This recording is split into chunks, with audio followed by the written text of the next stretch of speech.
Alright, so this is LM Studio, and one way that you can do to make the answer from AI to be higher quality, up-to-date, and relevant is by enabling a web search capability. And there are many options, there are many plugins or MCPs that you can use, and I actually have talked about that on my videos. You can check it out on my channel.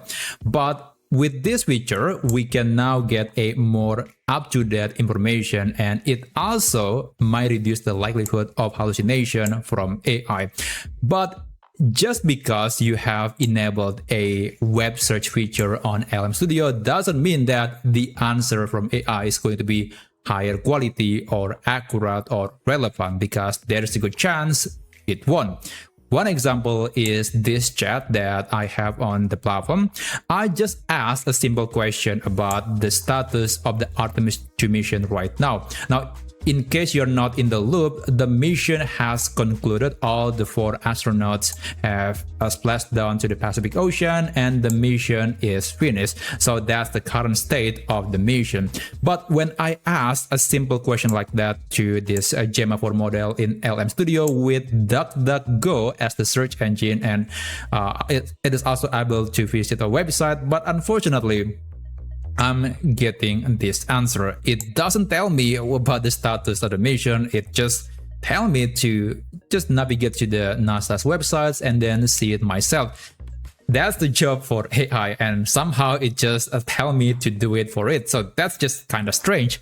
So this will happen because there are many settings in LM Studio that I simply ignored. So in this video, I'm going to show you all the things, all the checklist that you need to check, so AI, when you ask it a question and do research on the web, will hopefully give you much better answer.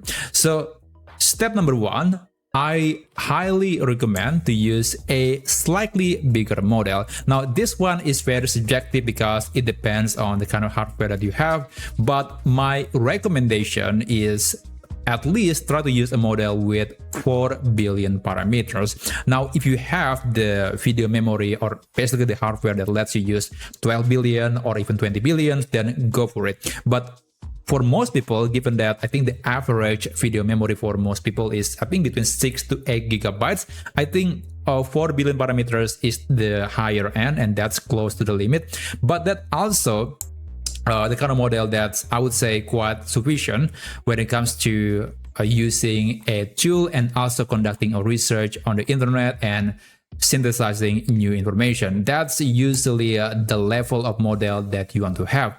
Now, you can use something smaller, but again, if you have the hardware or the resources to use a bigger model, then I highly recommend to use that. Now, the second thing that I also recommend is try to use a reasoning model. But reasoning will usually consume a bit more tokens in the chat window, and we'll tackle that later. But try to use a reasoning model. Some models have this green brain icon, meaning that it supports reasoning. And that's actually a good thing, because when you ask something, AI will think through, will try to use some relevant keywords to be used later on search engines, and this will alleviate the burden of using the correct keywords or the correct question when chatting with AI. So that's why I recommend to use a model with a reasoning capability. And this also kind of compensates if you have a smaller model, let's say less than 2 billion parameters. I think using having this reasoning capability can be quite helpful. Now, the next thing is, of course, we have to tackle the problem of context window. So by default, in LM Studio, the context window is only 4,000 tokens. And as you can see here, for just one query, it already used 90% of the context window. So when I ask another question, and then later I'm trying to refer to the previous answer, the history of the chat, AI won't remember. And also, when the context window is too small, it might not be able to get the answer from the web, like it will break along the way because it doesn't have enough space to contain all of the new information. So for that, let's navigate to my models, and then you can select the model that you want to use. Now in this case, I will use Gemma 4. This is my new favorite model. You can click settings, and then go to the load menu, and then let's increase the context length for the model. So this will be different for every hardware, for every computer, depending on how many memory or video memory you have. Now for me, I can use all the way to 131,000 tokens for the context window, but I think that's too much. So I'll use something like maybe 20 to 30,000. That should be good enough for my use case. And another thing that we want to change is the temperature, but this also different from model to model. So let me just navigate to the inference menu. Down here, we can select the temperature. So temperature talks about the level of randomness, or basically the level of creativity when AI is giving you a response. If you set the temperature to be low, then it's actually not low. Basically, if it is close to 0, then that means it's going to be very deterministic. It can actually make the answer to be very accurate, but also it's going to sound very robotic, not exactly the kind of language that people use. And also, if you are setting it to be, let's say, 1, then it can be very creative and might increase the likelihood of AI hallucination. But there is a nuance to this setting, because the temperature for each model can be very different. If you search on Google, let's say, the best temperature for, let's say, Gemma 4, as you can see, apparently 1 is the best temperature for the model. And apparently I can even use something like 1.2, although that seems to be not possible on LM Studio. But basically, that's the best setting for the model. But if I go with, let's say, Qwen 3, it would be different. So 0.7 is the recommended temperature. So you might want to do some research and see what is the level or temperature that might be appropriate for the model that you are about to use. So for me, I'm not going to change that, because apparently 1 is just good enough temperature for the model. So I'm not going to change that. Now, after we have been dealing with temperature, another thing that we can do that will significantly affect the quality of the answer from AI is the system prompt. So if this is empty, I can guarantee that the answer from AI, the research, will be really, really bad. So for me, I will use this prompt, and if you are interested, you can use the same prompt. You can check this prompt in the description down below. I'm going to copy it, and I'm going to paste that right here.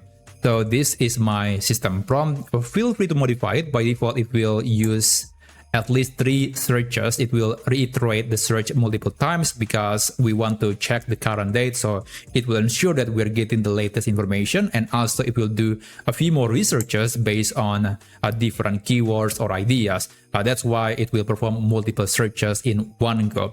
Okay, so that's the setting. Now, another thing that we can do is maybe, just maybe, you can use a different plugin or a different search engine. So by default, I think for most people, the easiest way to have a web search capability in LM Studio is by using plugins like DuckDuckGo and Visit Website. This is by far the simplest way, and if you are not using them, I think you are missing out. You can navigate to this page, and then you can open Visit Website and DuckDuckGo, and essentially it is just a one-click install. Just open the page, and then you can click the Run in LM Studio button, and it would be downloaded and installed on LM Studio. It is very, very simple.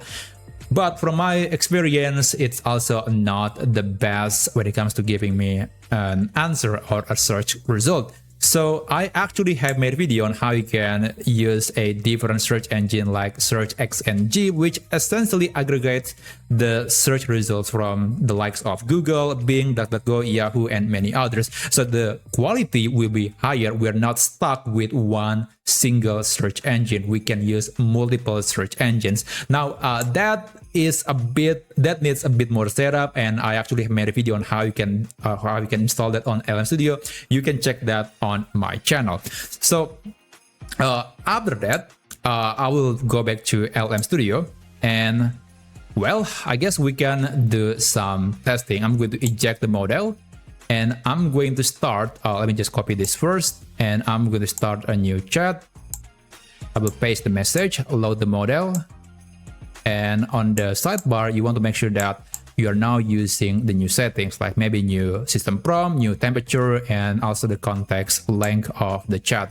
Okay, for now, I'll just use the basic DuckDuckGo search just to see what kind of answer that we can get. Remember, previously it wasn't able to answer to my question about the Artemis 2 mission because it's not able to get the relevant data. But let's see if we can make some improvement from the settings that we have applied on the model and also on LM Studio in general. All right, I perform multiple searches and let's see if we can get an accurate answer. Hopefully it says that the mission has completed. Okay, so not actively underway at this time. Yeah, this can happen, and I generally think that that is because we are using one search engine. So let's try it again, but I will enable SearXNG. And by the way, this is also completely free. If anything, this is way better than just using DuckDuckGo. You can check my video about it, and you will see how different the quality when you are using this search engine on LM Studio. I'll send the same query again, the same message, the same request, but I'll just disable DuckDuckGo and visit the website. I'll just use that SearXNG MCP. Okay, send a message and just wait for the result. So given that it's going to aggregate the results from various search engines, the amount of data that we will get is going to be higher. There will be more info for AI to learn, and therefore it's going to be most likely more accurate than a single search engine. And there you go. So the Artemis 2 mission has been successfully completed. It knows the answer. This is the correct answer. So it's, if anything, I would say this is the biggest change. By just using SearXNG, we will get better quality answer compared to if we just use a single search engine like DuckDuckGo. And not to mention that sometimes DuckDuckGo is kind of blocking access to their service. So sometimes AI might hallucinate because of that. And yeah, those are a few things that I would do to significantly improve the quality of the answer from AI in LM Studio. And hopefully you can learn something from this. And if you still want to learn more about other things that you can do with AI, then check out this video here and I'll see you there.